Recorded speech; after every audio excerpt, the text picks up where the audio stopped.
Corte Penal Internacional. No es extraño que los organismos internacionales tengan ese doble rasero. Cuando se trata de Occidente, hay alguna vara. Una justicia internacional que ignora los abusos que cometen los países hegemónicos. ¿Qué papel cumple la Corte Penal Internacional en este escenario? Y sobre todo queríamos conocer cuál es tu opinión respecto de algunas decisiones que toma, donde parece ser que cuando se trata de Occidente hay alguna vara y cuando se trata de países que están por fuera de Occidente o que no son aliados occidentales hay otra vara para medir algunas cuestiones. ¿Cómo lo analizas? No es extraño que los organismos internacionales tengan ese doble rasero, ¿no? Esa doble vara. En general su comportamiento tiene que ver con hegemonías, con poderes, con influencia. Los más poderosos, los que ponen más dinero para el funcionamiento de los organismos internacionales son los que en definitiva mueven la dirección de las decisiones. Fondo Monetario Internacional, Banco Mundial, organismos como la Corte Penal Internacional, que es un tribunal que no depende de las Naciones Unidas, aunque trabaja estrechamente con ella, ¿no? A diferencia de la Corte Internacional de Justicia, con funciones muy claras, muy precisas respecto a investigar, a enjuiciar, a complementar el trabajo y los derechos de los ciudadanos, de los estados, si acaso un estado no puede o no quiere juzgar crímenes por sí mismo. Va por ahí, ¿no? Y tiene una jurisdicción de aquellos que han firmado lo que se llama el Estatuto de Roma. Por tanto,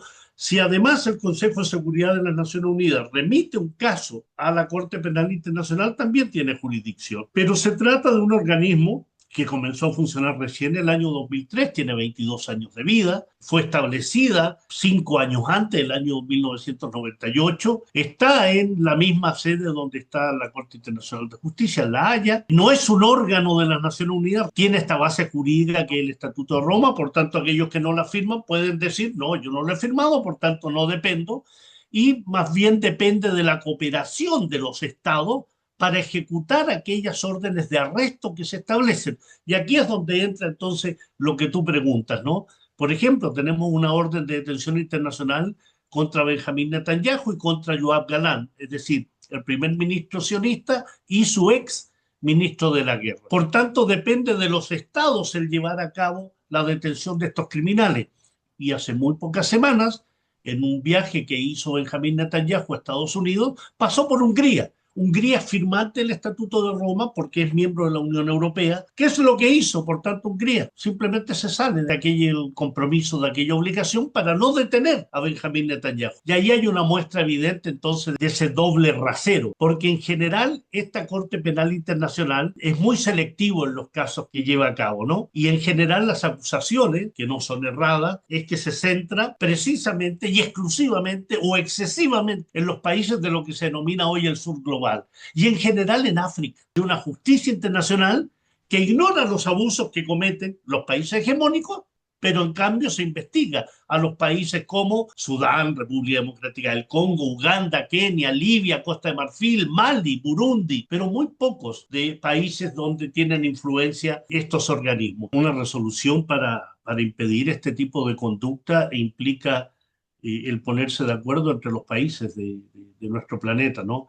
Y el único organismo que existe en ese plano de ponerse de acuerdo en forma general se llama Organización de Naciones Unidas, que además es un organismo que está cuestionado, ¿no?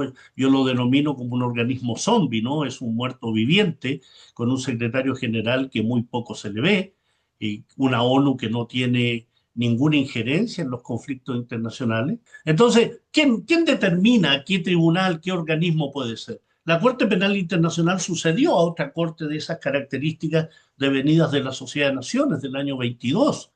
Por tanto, es un organismo que cumple una función, pero la cumple mal, es muy selectiva, de doble rasero, sujeta a presiones, a chantajes, muy selectivo, digo, porque ha sido más bien contra países del sur global y no contra los poderosos. ¿Quién lo determina? El Consejo de Seguridad de la ONU, un Consejo de Seguridad con 5 miembros con derecho a veto, que en general suelen tener discrepancia y cuando hay una determinación basta un veto para echar abajo cualquier resolución. Es decir, la multiplicidad de organismos que hay en el planeta no se meten, no van, no se involucran respecto a un tema primordial como es disponer de una Corte Penal Internacional que efectivamente sea independiente, que sea capaz de llevar a cabo las determinaciones que emanan de sus decisiones. Entonces, es muy difícil. Requiere un cambio estructural, una serie de situaciones que son realidad, no es un invento. lamentablemente, impiden que contemos con una Corte Penal Internacional independiente, ejecutora, y que efectivamente se muestre como lo que es. Y cuando algún fiscal quiere llevar adelante alguna determinación, simplemente, y lo hemos vivido, Estados Unidos le quita la visa o Estados Unidos amenaza con quitar el aporte al funcionamiento de una corte penal que tiene escasísimo presupuesto. Pero en este momento una fantasía el poder contar con una corte penal que haga su trabajo como lo merecen los numerosos crímenes que se cometen en el planeta. Séptimo piso, donde los puntos de vista se encuentran.